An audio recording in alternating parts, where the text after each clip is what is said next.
Hey, this is Matt once again. What about 10 of the videos? The paid request is time for Elliott. Thank you so much for that. For those interested in requesting any type of videos, feel free to send it either directly to my PayPal or join my Patreon. Both links are down below in the info box. And I guess Doctor Who, it was in the 80s, 70s, and so forth, and then they took a big break. And then when they came back in 2005, they called it Season 1, and this is Episode 1 and 2. I'm not Doctor Who philosopher, encyclopedia, far, far from it. I've watched only a handful of Doctor Who. I'd be lying if I said it seemed like my favorite type of show.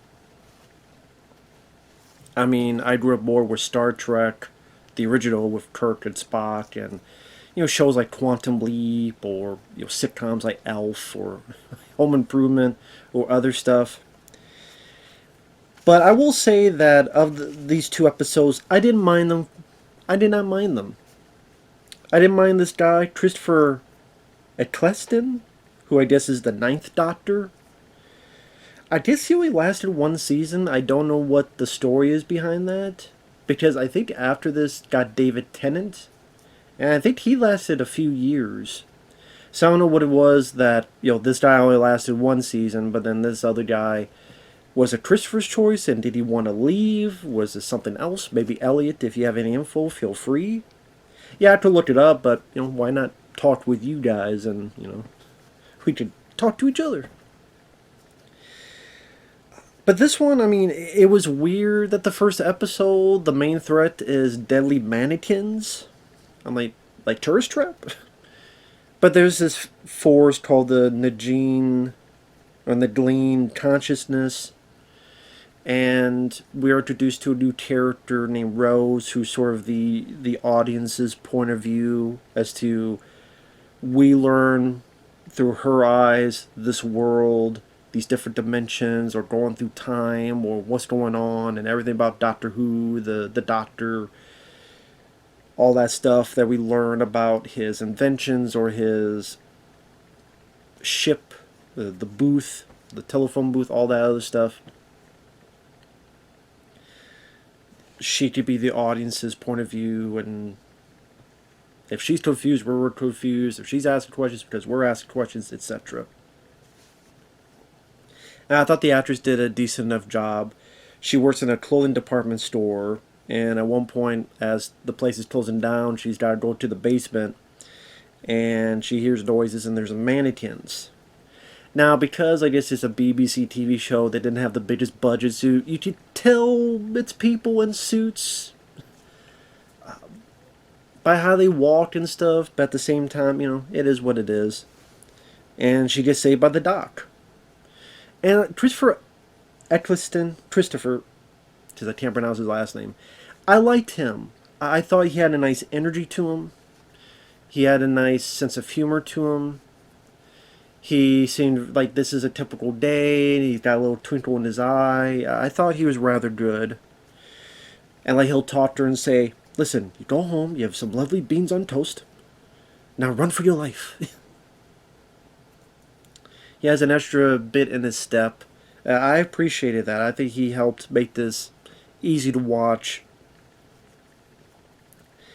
Now granted, like he tells her to run, he stays behind. He says he's going to blow something up, and you're like, what? So she runs outside. Now, we hear the explosion, but you notice there's like a full delay. Like, she and we hear the explosion. It's like that kind of delay. Now, you think the explosion immediately, something that loud. But when you hear an explosion, it's like they didn't get the timing exactly right. And then when she sees the explosion, it's not the best composite. Did you tell it was a composite? Maybe I'm being lenient because it's a BBC TV show. It's 2005, but yeah, just little things I noticed. She goes home.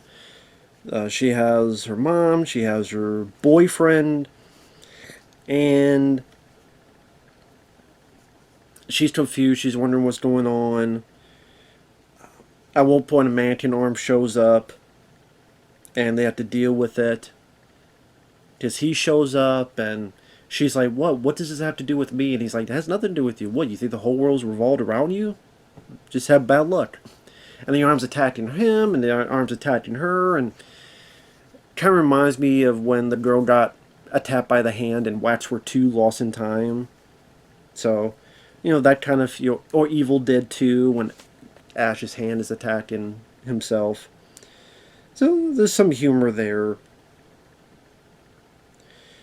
They talk a bit, he leaves, she's wondering what's going on. She goes and meets this guy named Clive, who has collected info on the doctor.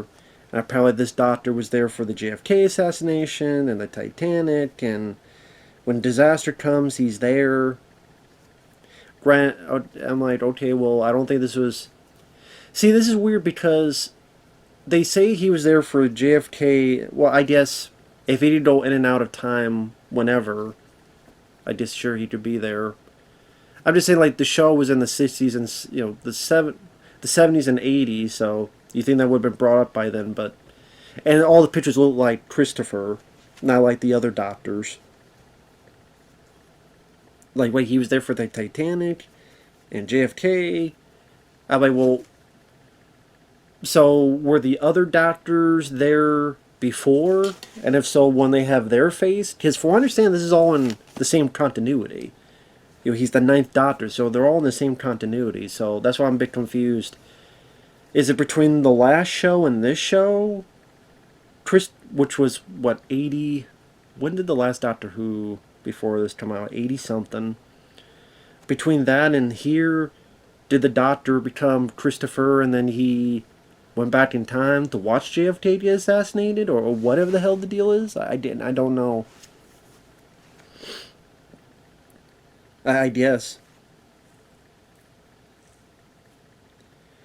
Because, like, the way Clive explains it, he makes it seem like as if the Doctor's lived all these years and has just been staying on Earth. It's like, no, well, this...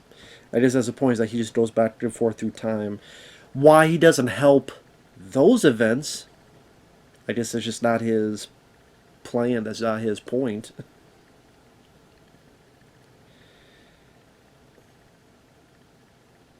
And you think this Clive character is going to be a bigger character because he knows about the Doctor, he knows the information about the history of the Doctor. So you think, again, he's going to be like a bigger supporting character later? No. Later on, he just gets shot and killed. That's it. So while she's talking to that person, her boyfriend gets swallowed and then turned into this plastic guy. And she doesn't notice that her boyfriend's acting weird, even though we, the audience, notice. And the Doctor comes in, he notices it, twists the guy's head off like a toy, which was kind of a fun effect.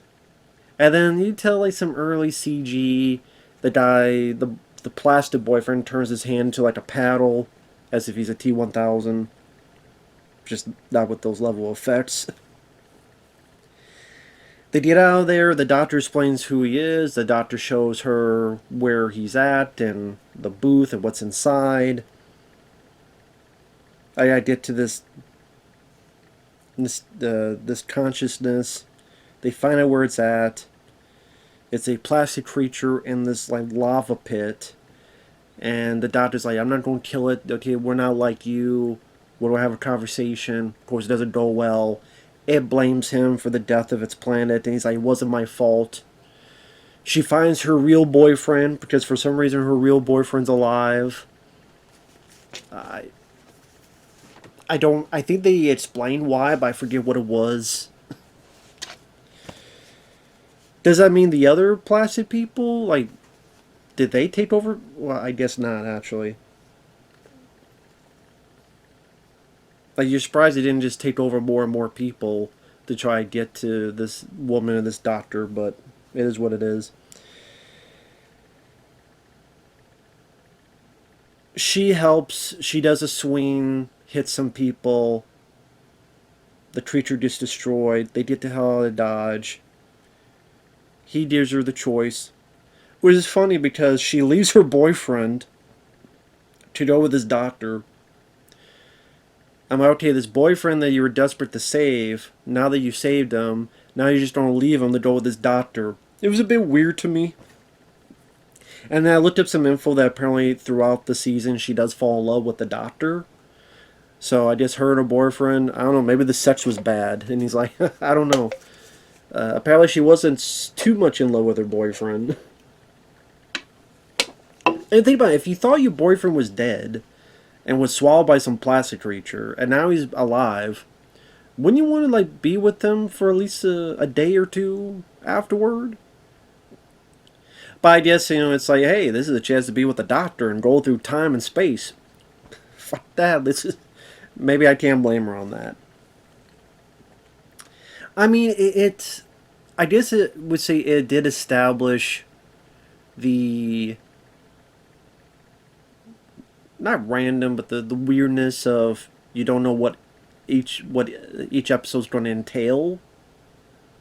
Because again, this is about a plastic. Oh, when they're in by that lava pit, the mannequins and stores and stuff are coming alive, and I guess they also have guns attached to them, and they're shooting people. So not only are they mannequins, they're coming out of the stores, but they also have guns. Okay, and they're shooting people, and that's where Clive, that guy, gets shot. The girl's mom's in danger, but she survives. I mean, it's not every day you see a big mob of mannequins trying to kill people. I mean, it's not an everyday thing. Except, you have little bits of killer mannequins like Tourist Trap and other stuff, but... So it was kind of fun on the B-movie level. Again, Christopher, I liked his performance. I liked his energy. The girl who played Rose was fine. It was interesting at the very least. Like I said, some things, I'm like, or some of the effects weren't the best. I was talking about how like each one's different. Like the second episode was very different. The second episode is called The End of the World, and it's about the beginning. The doctor and her is like, where should we go? 10 years? Okay, 20 years? How about this? Oh, take me as far. I'll do you one better. We're 5 billion years in the future. And he takes her to the station where they're going to watch the sun expand and destroy the Earth. It explains how the Earth is empty. People have already left. People are here for a party to see this planet explode. There's a bunch of different aliens there, so it reminded me a bit of Star Trek. Yeah, some pretty decent makeup. There's like this big head in a jar. There's this little blue guy. There's all this other stuff. And there's the last human, which is this woman whose face is just a face that's expanded. As Rose calls her later, a trampoline. Which I did like that line, because she does look like a trampoline. It looks like the worst effects of the surgeon in the Steve from L.A. that Bruce Campbell played. That the worst you get is like, imagine just a face that just expanded. And it needs moisture. So I thought that was kind of fun to see those designs and see those effects. And that lady with the spread face is Cassandra. Rose, for someone that has just joined, she really doesn't have much to do in the second episode. She pretty much calls Cassandra out on her BS, gets knocked out, trapped in a room, and she's trapped in a room for the rest of the episode. So she really doesn't have much to do. There's these little robot spiders that spread amongst the station, and you find that there's sabotage happening. One or two people or two aliens die from the shields being raised and the sun incinerating them. Which you don't see much of that. You hear the aftermath.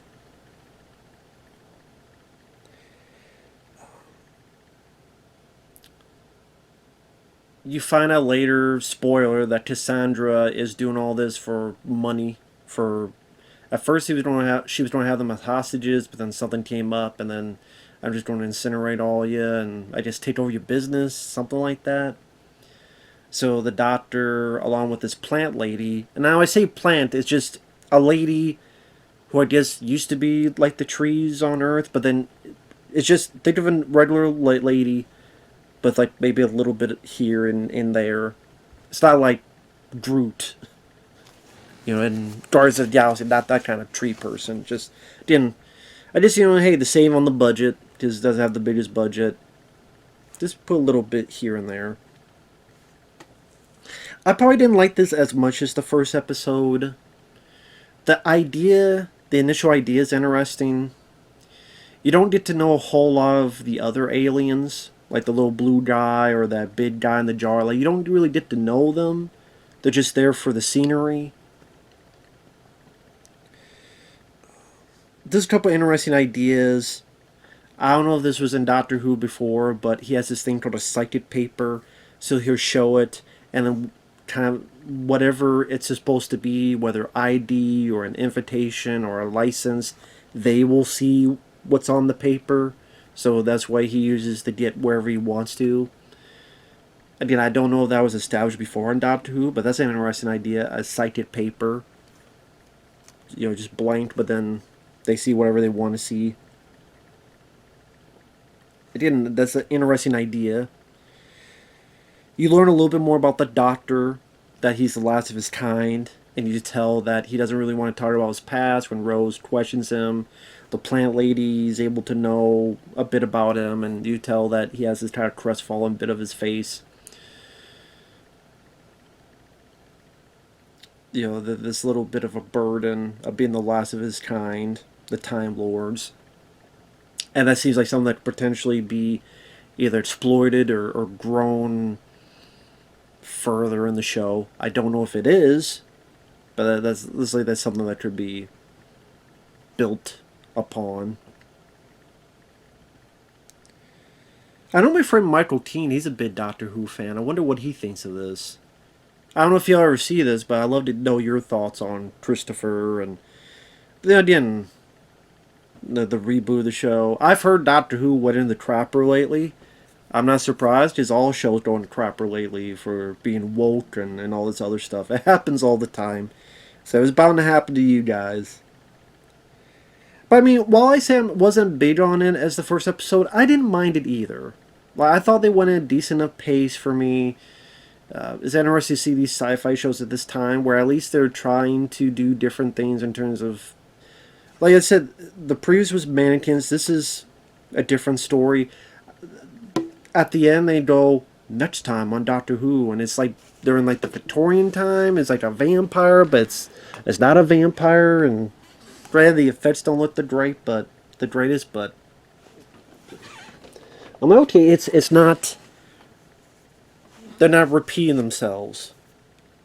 At least, I don't know if they've done that on Doctor Who before, but it's like different standalone stories, one after the other. Although one thing that was confusing about this, which I didn't understand, it gets to a point in the second episode where they gotta get to these switches. If they don't get to the switches, then everyone's gonna be fried. But the switch is, there's a catwalk, and there's like these big ass fans. And I'm like, who the hell, what jerk off, what dumbass dickwad built these fans? So you have like 2 or 3 massive fans that the emergency switch you need to get to, you cannot get to. Like, why even do it in the first place? Why didn't you have the fans up here or down below or some kind of safety thing to get to the cat? Like, it was like the worst design ever. And it's like, well, we gotta have some kind of way where they can't get to I'm like, well, you have these little robot spiders, maybe do it with them, or maybe the Cassandra has other people or other guards or other enforcers. But there's just the fact that there's these big fans. It's like, okay, why are they here in the first place? Like, how do you get to the switch normally? I guess we'll just shut them off. Well, one will stop them and you go. That's the thing. It's like, one has to stop and push a button while the other can get through the fans. I'm like, that's such a stupid system. Why would you even make that the system at all? It's just so we can have it where the plant lady has to push it, and she gotta hold it, but if you're holding it there, you're gonna die and burn up, so she sacrifices herself. So he's not even fast enough to get through all the fans. He just gets through one. And the other fan, he does like a Zen, use the force stuff, and then gets through it. Able to have the right timing, the right moment. Phew. Use the force, Luke. Use the force, Doc. He's able to get through it, hit the switch, and he's able to get, everyone, people are safe. He's able to get Cassandra back. There's no moisture, so she's cracking up. Explodes. There you go. So again, there are some little logic stuff like that whole Fane catwalk thing that didn't make sense to me. It wasn't the most action-packed. I would like to learn more about the other aliens and how they worked and stuff. Rose, the fact that the second episode she's pretty much just utilized to nothing and being useless. But I guess, I don't know. I just like, hey, she was able to save the day the first episode, not this time. Okay, well, I'm not saying she has to save the day, but have her do something. But yeah, Christopher, again, he does give another good performance as the Doctor in this episode. I say I did like the idea, a space station that they go and they watch planets explode and they make it like a party. Like people, if there's like a building being demolished and it's empty and people are like, hey, yeah, they get some beers and they're watching the explosion and stuff.